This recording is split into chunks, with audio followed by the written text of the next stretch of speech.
Hello, writer friends. Welcome to Let's Write Scripts. I'm Micah Cratty, the head of writing at Arc Studio, the best screenwriting app in the world, and also WGA Screenwriter. And if you want to check out Arc Studio to write your own scripts, there is a link in the description to do so. Highly recommend it.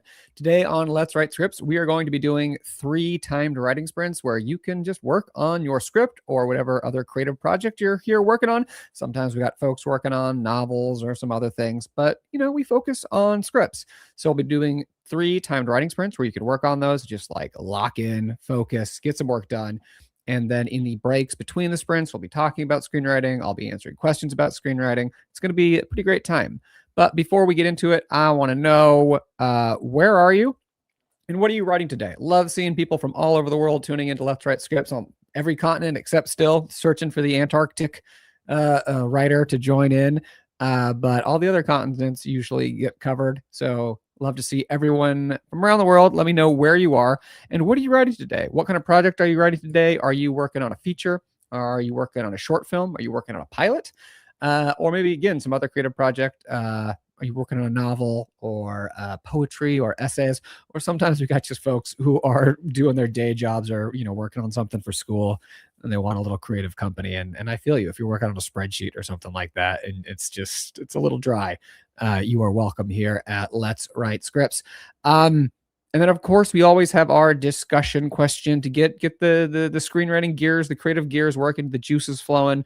I don't know what you were doing before this, maybe eating lunch, maybe, doing something for your day job, just maybe like doing chores. I don't know, but it probably was not a creative activity. So to help us shift over to get into that mindset, we like to have a little discussion question.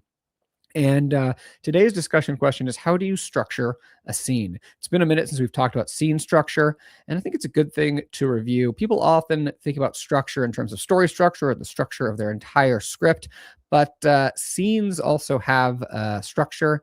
And if they don't have it, they can feel a little weak. They can feel a little lifeless. So that today's questions is, how do you structure a scene? I'd love to get some thoughts, get some of your comments on this topic. How do you structure a scene?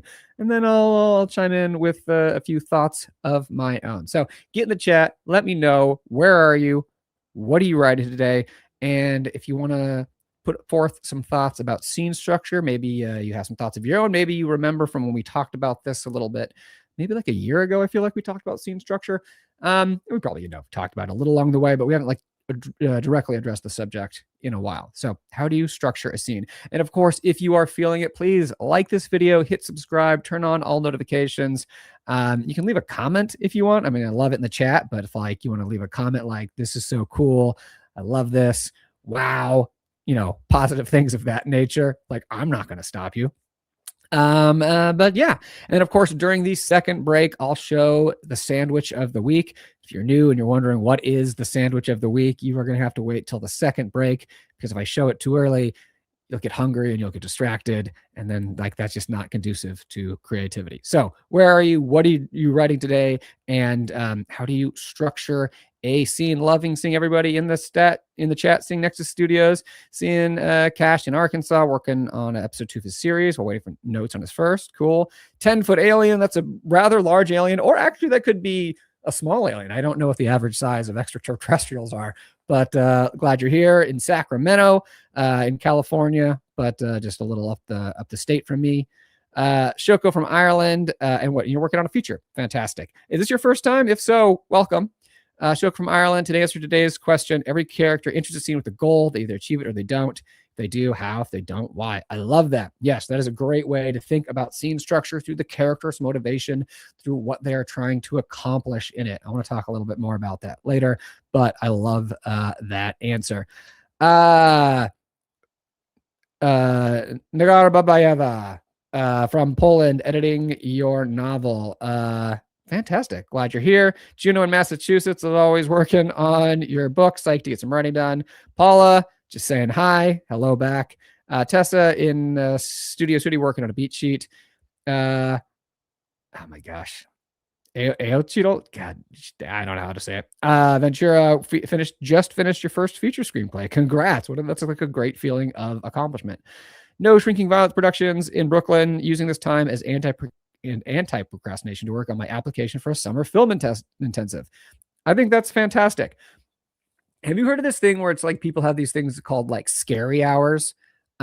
Where I think I saw this on social media or something, where it's like they have this time every week called a scary hour where they just do all the things they've been putting off for the week, like, like scheduling a doctor's appointment or like dealing with the DMV or whatever it is, like the thing you've been putting off.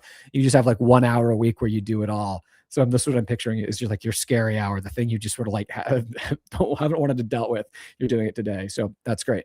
The Blue Grotto in Arkansas, working on a werewolf movie in a drama about a teacher in a small town. Awesome.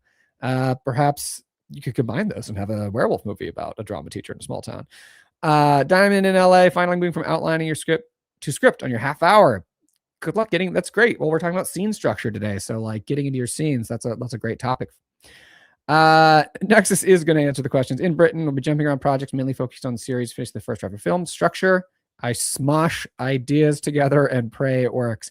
So, I mean, sure, you could call that juxtaposition. I feel like if you wanted to be, supportive, but like not so much structure, a little more smoshing, but to each their own. But I really do feel like, it is helpful to like think about structure a little bit. I'm not like in a formulaic way, but just like in a sense of like, what should you be thinking about in this scene? How many scenes should be in each chapter? Well, mostly we're talking about screenplays, not writing books, but I would imagine it's gonna vary. Sheila in Chicago, working on a coming of age feature film. Glad to see you, Sheila. Brian in Florida is working on a graphic novel and a structure scene making the audience feel something fast and acutely. That's awesome. There's this thing about scene writing where you should basically start as late as possible and end as early as possible, which means that like you start the scene like with whatever the point of the scene is, right? Like you get to it very quickly. Kind of this reminds me of what you were saying there about making the audience feel something fast and acutely. A lot of times when the scenes are feeling very slow, it's because there's a lot of preamble. It's just like things are kind of there, and then you get to the point of the scene where, if you can try to start your scene as late as possible, basically without the preamble, just like with the thing that matters. In general, that's a good rule of thumb. One of these, I'm going to be in the kitchen rather than the office, and the show will be Let's Make Sandwiches. It will be. This show, instead of a sandwich of the week, I almost had a ragu of the week because I had a little dinner party, or we had a dinner party, and I made a sausage ragu that with pappardelle. That was delicious, but I was so like in host and cooking mode that I didn't really take any pictures of it, but it was delicious. It was a Italian chicken sausage ragu, half spicy Italian chicken sausage and half sweet Italian chicken sausage, and it turned out delicious. And I'm like very proud of my sauce. It took like 4 hours to cook. It took forever. I doubled a recipe and didn't have like my pan wasn't actually big enough for the dumpling. So it was a little stressed along the way, but this is going to eventually turn into a cooking show, or at least a sandwich assembling show. Lots of people join Israel, new here, short film. Welcome. Good luck writing today. Pam in New Mexico is working on a feature-length rom-com. By the way, saw Sentimental Value. It's my kind of script. Scene structure, I always try to think of how it moves the whole story forward. Yeah, we were talking about Sentimental Value, I think last week. I think I was saying that was my favorite movie of last year. And it was like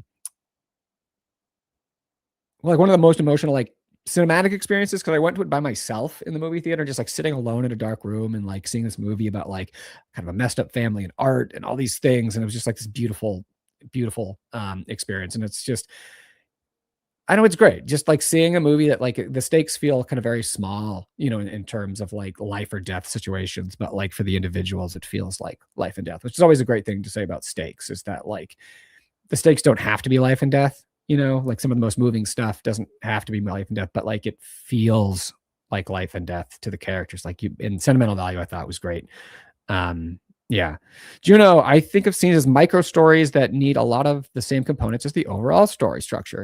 At the very least, they need a character's goal and an outcome, beginning, middle, and end. I couldn't have said that even any better myself. And that's kind of what I was going to say, Juno. So thanks for just stealing my ideas before I told you about them. Yeah, no, I think this is a great thing where every scene is a story, and you can think of the arc of your script being built out of mini arcs, right? So you have the big kind of arc of your script, but like it's built out of these mini arcs along the way, which is kind of what keeps audiences invested, right? If you're not telling stories along the way, they're going to lose interest in your main story. So a scene has a beginning, a middle, and an end. You can think of the beginning as the scene starts because they want something. They have a goal. There's some purpose.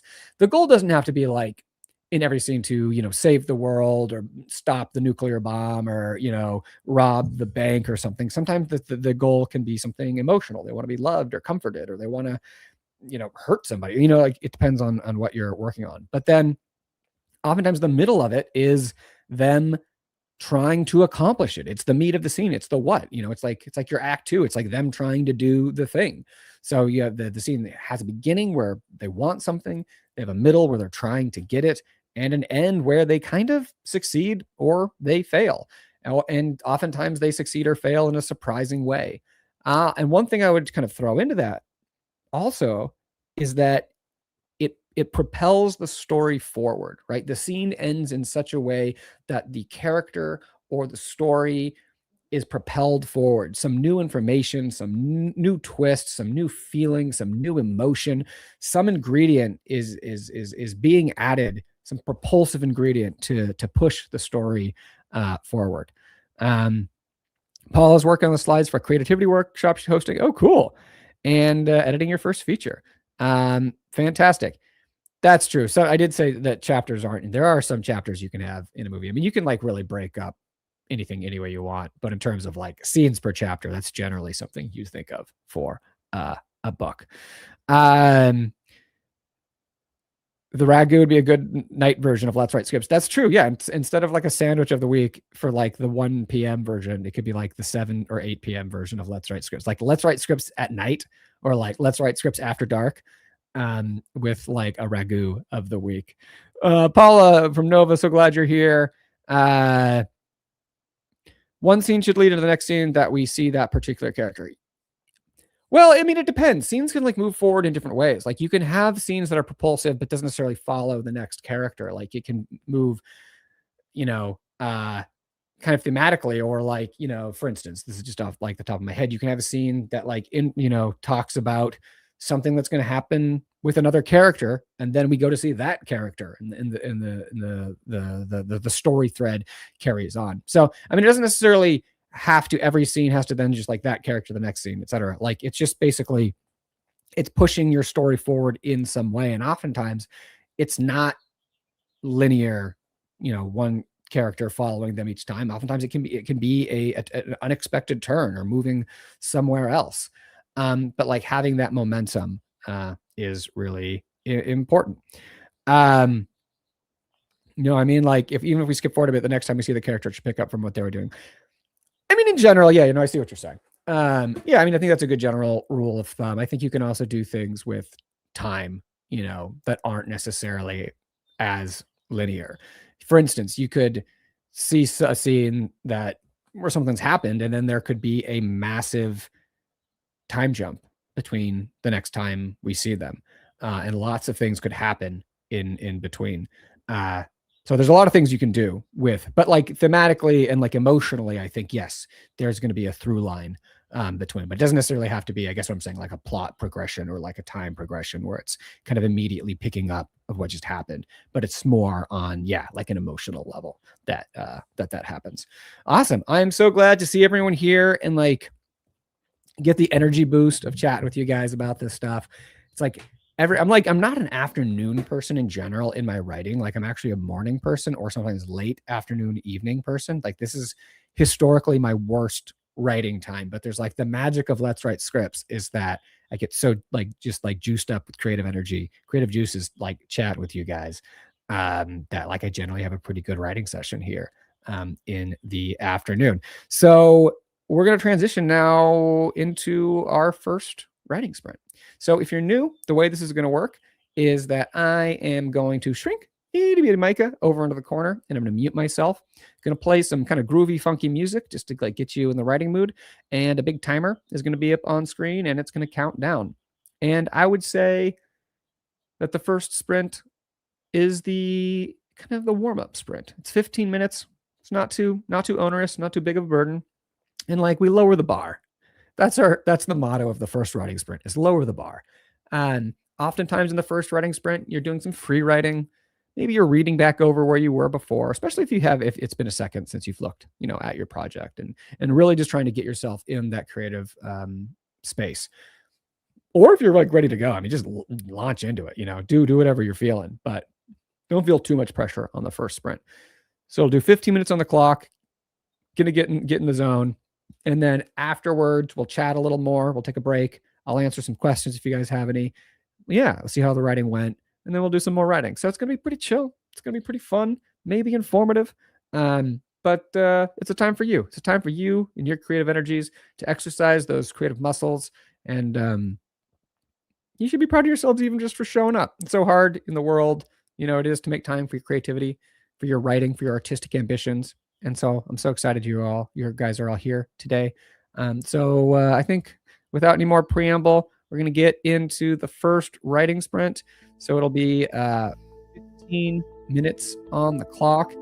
I check you guys on the other side. It's time to write. Let's do it, y'all.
right, and that brings us to the end of the first Write Sprint here on Let's Write Scripts. Eventually I'm going to get like the background music for that, or just like the audience sounds, everyone cheering with me. Anyways, welcome to Let's Write Scripts. If you just joined during that writing sprint, this is Let's Write Scripts, a weekly live streamed screenwriting show brought to you by Arc Studio Screenwriting Software. Arc Studio, the app I love, best one I think there is on the market. You can check it out. There's a link in the description if you're looking for a screenwriting software to use. If you did that sprint, I want to know, how did it go? Or how are the muses with us? How are the muses treating us today is the sentence that I meant to say. Are they angry with us? Are we on good terms? Are they standing over your shoulders? Are they sprinkling pixie dust on your keyboard as you write? Or are they a little mad? Did you do something to them and you're not quite sure what it is, but you know it would be even worse if you asked how you screwed up, and they're being a little withholding. And if so, and if you're struggling a little bit, is there anything in particular that you are struggling with? Anything in your writing, whether it be with your characters, with your structure we were talking about a little earlier, we were talking about scene structure, with your dialogue, with your pacing, with anything really, any kind of questions about the craft of screenwriting, feel free to get in the chat.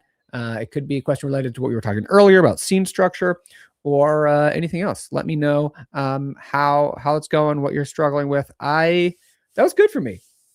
I didn't talk about what I'm working on or where I am. I'm in Los Angeles actually. When everyone was saying where they are, and it's beautiful today. We actually had some rain overnight, which was very good. We needed that, which is, you're contractually obligated when it rains in LA to say we needed that. And it's just like, oh, it's a beautiful day today. It really is. And yeah, I'm working on this feature and I'm like in the climax of it. Actually, so that's feeling good. It's like, I'm in that thing where like I'm excited about it, but you can still, that first draft feeling where you can still kind of feel the rough spots, and you can still feel you're not quite hitting the notes right. It's like you're playing the song, but you're not quite hitting the notes right. It's like in that kind of feeling where you're excited, you can see where it's going, but it's very first drafty, but it's a good first draft. It's an exciting first draft, but I'm in that kind of phase right now here. But checking in with folks here. Gosh, I got the beginning, the end, and note has to up in the middle. Now I just got to fill it in. Sometimes that's the hardest part, man. Filling in, figuring out the middle. But that's awesome. Next Studios ended up working on the sister project of the project I was going to work on. You never know where your creativity is going to take you. Christian, one thing I've noticed reading scripts is that a change occurs by the end. It can be subtle. I've been working on noticing this in my own scenes. Totally. Yeah. I mean, really, like, change is one of the defining characteristics of a story.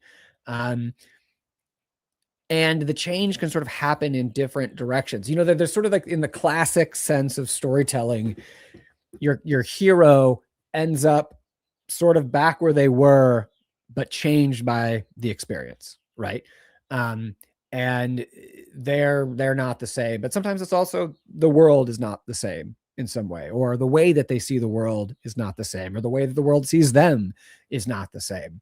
And so there's a lot of different kind of ways that you can manifest that change, or like explore what has changed. But like, yeah, the change in your character is oftentimes going to be what's at the heart of your story. And that'll kind of go oftentimes to the beginning, to like, what is missing?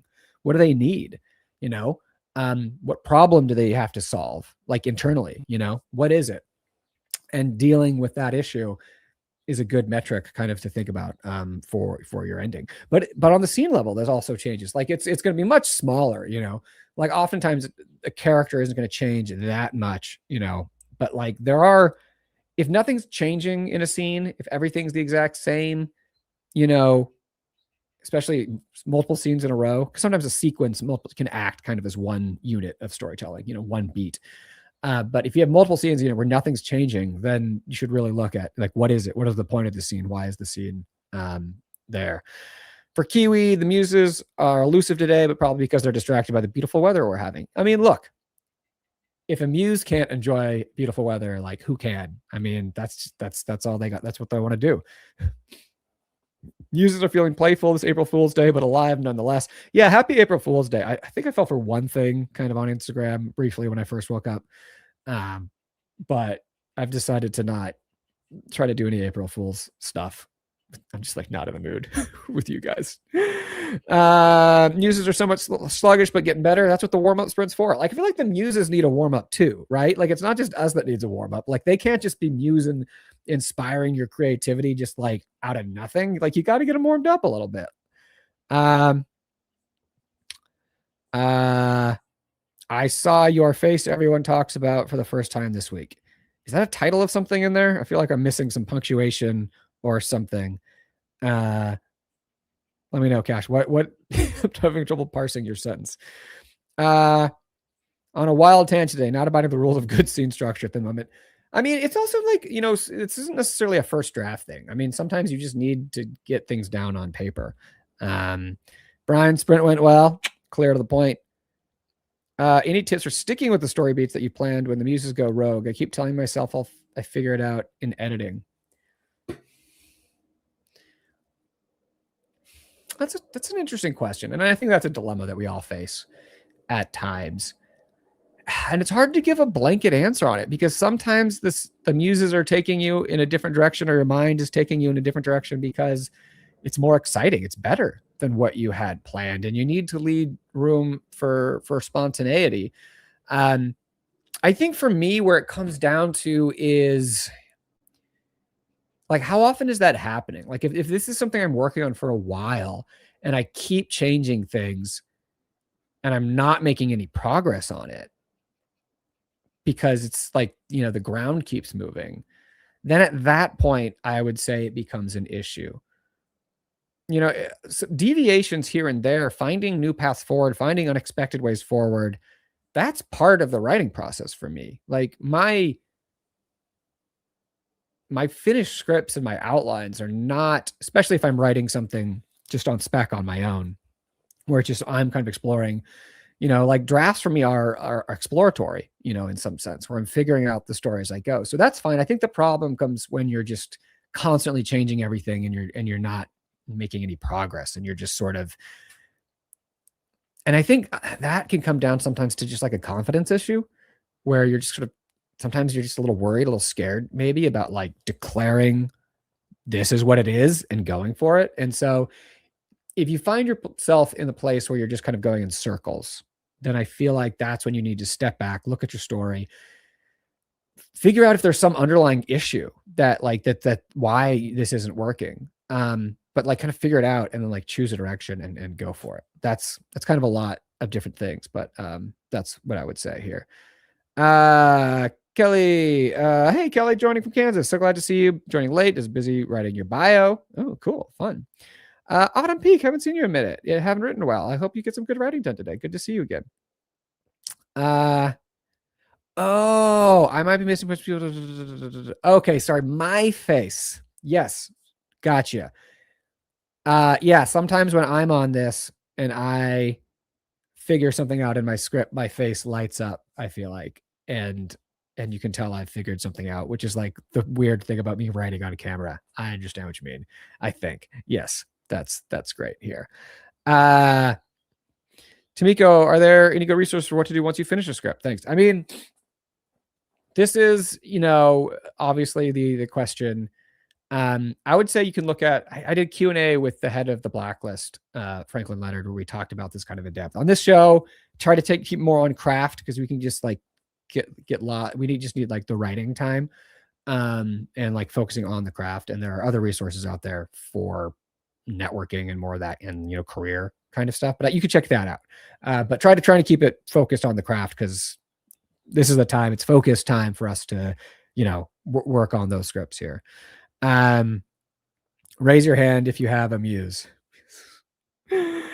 I'm new to script writing. Do you first work out the story beats and then afterwards start writing the script? Yes and no, and both. So every person's going to have their own way of approaching screenwriting. You'll notice Autumn Peaks here. She said, I'm a pantser. I just go with the flow. So you can kind of think of it there's these two groups of people, the pantsers and the plotters, right? Pantsers, they're called that because they write by the seat of their pants. They don't really do any outlining and figuring out their beats in beforehand. They just kind of write and figure out the story as you go. On the other hand, plotters figure out the story beats, and then write the script. In reality, people, it's not a binary, it's more of a spectrum, and it can change, right? People will figure out some of the story and then write, and then figure out some of it while they're writing, and they change, and they can go back and forth. And it really depends. There are people who will write incredibly detailed outlines in advance, and that's how their brain works, and then they go. And there are some people like me who kind of figure out more of a little bare bones outline, but kind of know where I go, and then I'll start writing. Oftentimes I'll like write half a draft, or what's called a vomit draft, or a crappy first draft, or a, believe me if you want to, a shitty first draft, where it's just to get it down on paper, and then you start working with it. So there's all different kinds of approaches. I would say, though, in general, if you're just kind of figuring things out, and you should experiment with different approaches, it is good to at least have a sense of where you're going, and it's kind of the big moments along the way. Try to like vaguely what kind of ending, what kind of twists is going to happen, what's going to be like your inciting incident, why does your story start? Where is it going to be? Was there a big twist in the middle or something? What's the climax? What kind of thing is going to be there? Figure out these sorts of things at the minimum, I would say, and that is going to really help you as you write. What are your thoughts on query letters before you start writing? Not something that I do, but I kind of understand the approach. Like if this is, and this goes a little bit towards what Tamiko, I think, was asking earlier. And so I don't want to get too much into it, but I'll approach this from a craft standpoint, where I do think it is good sometimes to understand what it is you're writing, and that's kind of something like a query letter. One thing I'll talk about, or the version of just like pitching the script to your friend or a loved one or something like that. Really, just like really try to encapsulate what it is. Like, what's this thing about? What's the tone of it? What am I trying to accomplish with it? Having that kind of sense of things can, I think, actually be pretty helpful on a craft level. So that's what I would say. Awesome. A couple of other things to share, because I had them in my notes about scenes. I like to talk about, for scene writing, a really helpful thing is David Mamet's 3 questions for a scene. And they are: who wants what in the scene? What happens if they don't get it? And why now? Why is the scene happening now? And if you have good, and this basically for having more dramatic scenes, those are 3 questions that can help. Who wants what? So what's your character's goal in the scene? What's the point of this scene? What happens if they don't get it? What are the stakes? What's at stake here? And why now? And for stakes, it's interesting because oftentimes, we think of the stakes at the big level, at the story level. Like, okay, so what's to be gained or lost in this story? But like, along the way, what's to be gained or lost? What are the stakes? What happens if they don't get the thing they want? Why does the scene matter? Thinking about those kind of things can be very helpful. Any tips on how to approach editing? I've been avoiding it, LOL. Yeah, one tip I will say is that editing, particularly in the early stages where you have like, maybe a rough first draft that's got a lot of work that needs to be done, can feel a little overwhelming because there's different things you want to work on. There's scene level things, dialogue level things, there's character arc things, there's story things, there's plot kind of things, there's like the emotional, like there's a lot of things that you need to work on, and it can be overwhelming. So creating a checklist sometimes can be very helpful, honestly, because you just like break it down. Like, I'm going to do this, I'm going to do this, I'm going to do this, I'm going to do this.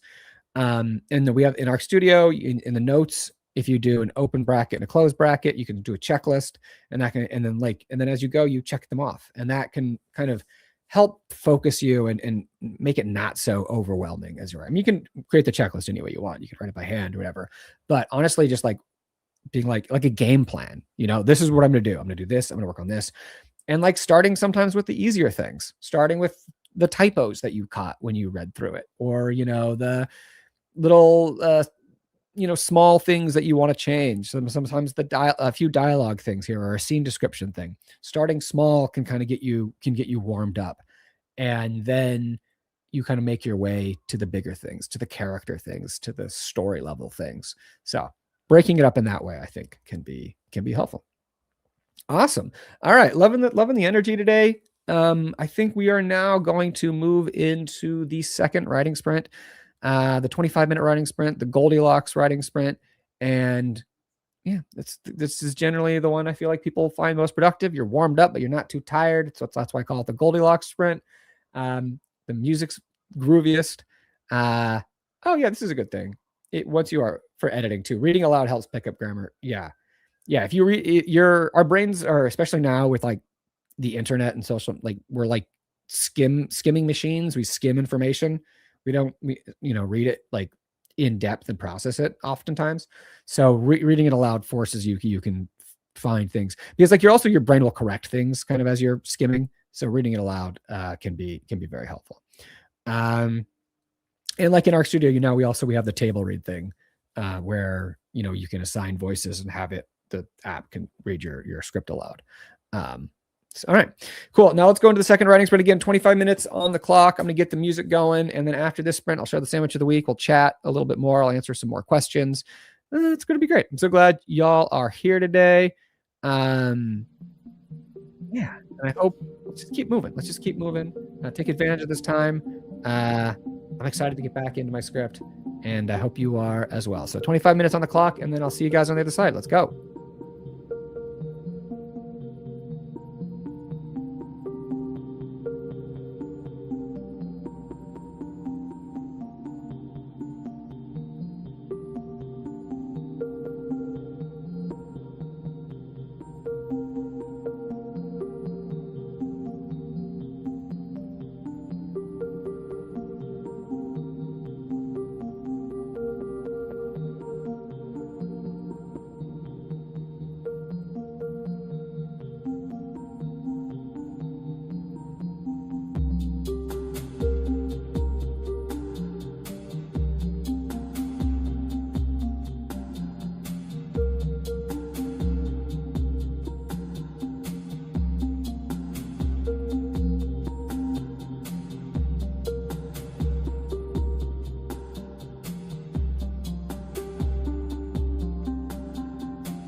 minute. I was in the zone.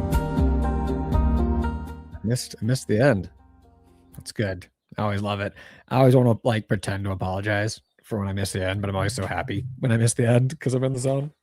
Anyways, welcome to Let's Write Scripts. If you joined during that last writing sprint, this is Let's Write Scripts, a weekly live streamed show all about screenwriting and a chance for you to make progress on your scripts or whatever other creative project you are working on.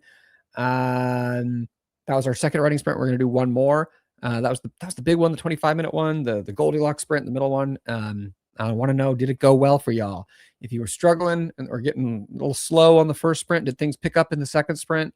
Or if things were great in the first sprint, did you kind of like waste all your creative energy there, and not waste, but expend, and like a marathon sprinter who started off too fast, did you slow down in the second sprint? Let me know. And if you're dealing with anything in particular, any problems in your script itself, maybe with scenes, we've been talking a lot about scene structure today, or with any other aspects of your writing, get in the chat and let me know. But I love hearing about how it's going for y'all. I want to know, did that sprint go well? Did it go poorly? If it went poorly, is there anything in specific that you're struggling with? Any kind of questions about the craft, anything that I can kind of help you think through? Please get into the chat and let me know. We are going to be back, of course, next week, Wednesday, April 8th. That is not an April Fool's joke. That is a truth. That is a true statement. Wednesday, April 8th at 1 p.m. Here on the @Arc Studio Screenwriting channel. We'll be doing this again. You are welcome. If you are new, I hope you come back. If you are not new, I hope you come back. If you've never been here before and you still haven't even been here yet, I hope you, it's not come back, but appear for the first time. But yeah, it's going to be great. It's going to be great. We're going to be here again. Yeah, next week. Check in the chat. SD Willie, can we write about Wu-Tang here?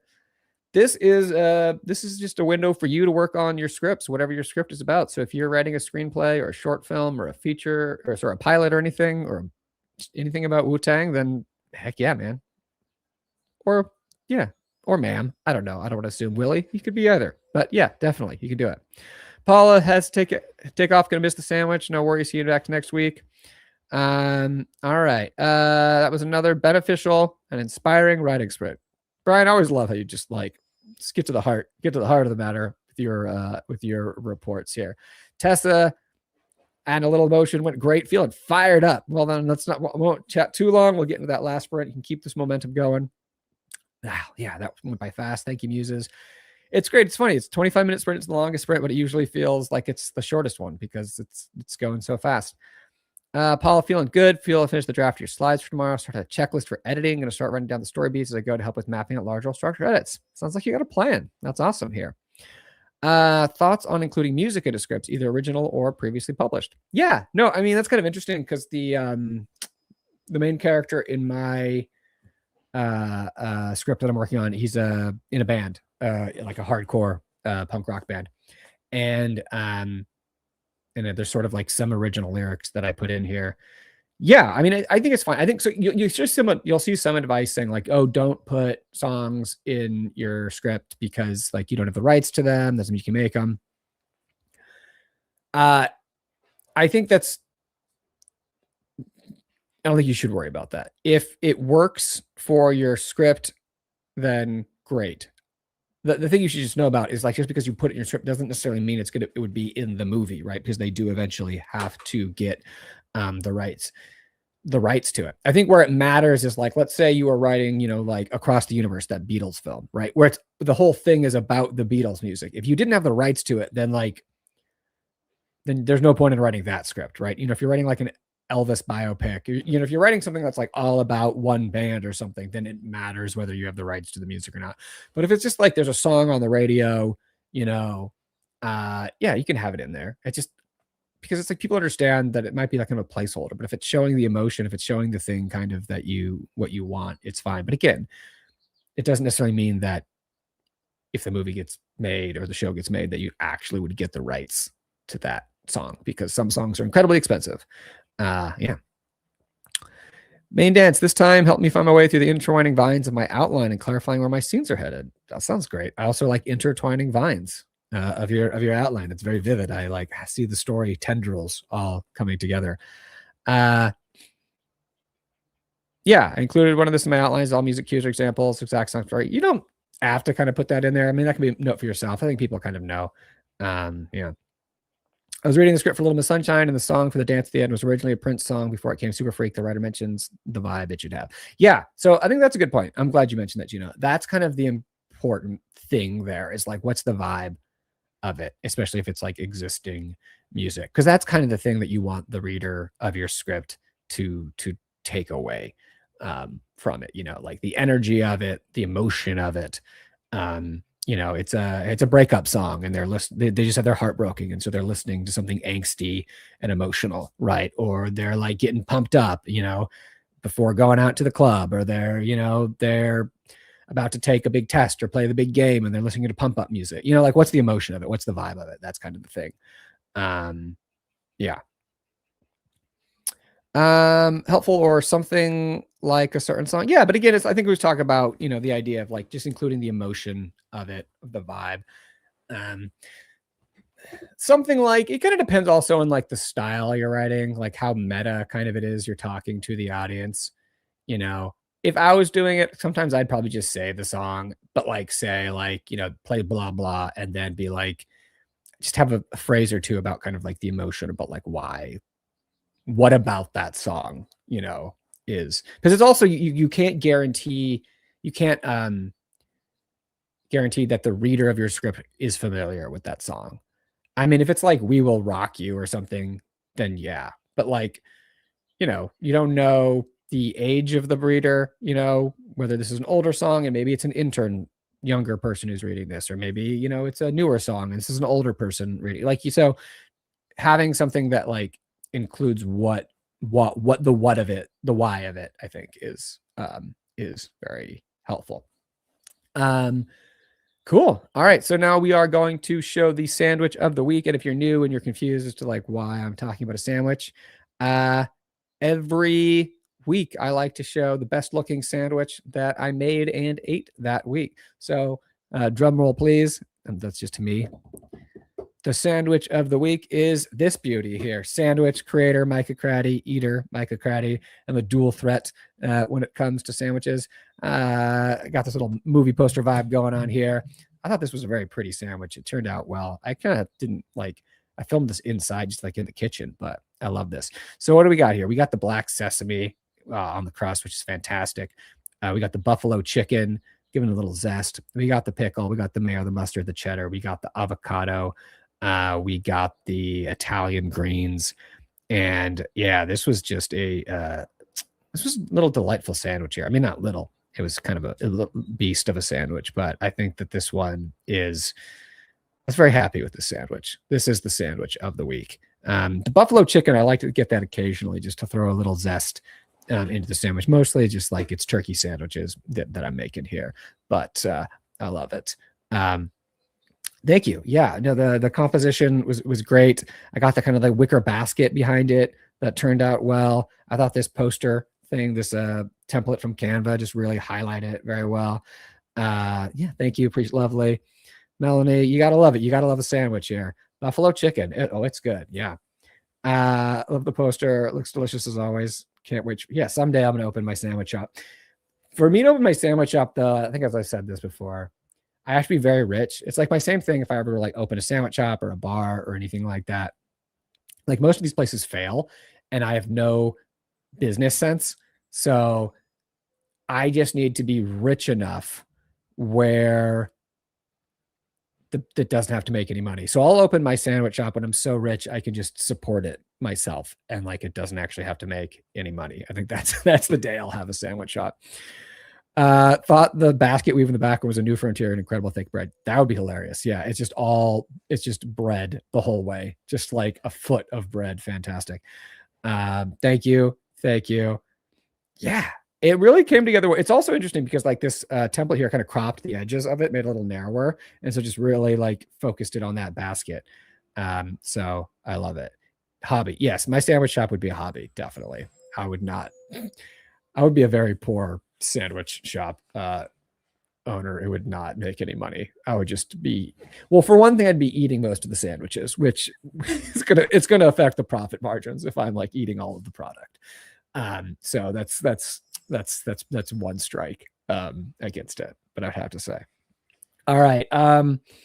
You guys ready to do one more sprint? I think we should do one writing sprint. We're coming into the end of time here. So if you have to leave, no worries. You can, this is like a drop in when you can leave, when you need to. Also, it's, you know, these are recorded. It's on YouTube. You can always come back. And I know some people who like can't make it live will watch it the next day and kind of just like write along to the Let's Write Script video here on YouTube.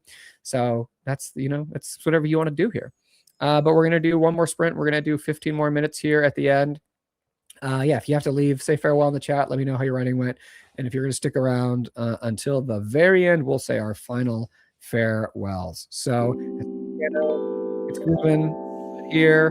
We are going to move into the final writing sprint here on Let's Write Scripts. So glad you all came. Let's lock it down. Let's get one more sprint. Here we go.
All right.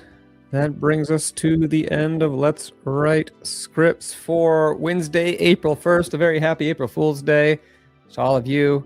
This was not a prank. This was Let's Write Scripts. And hope it was a great time for you.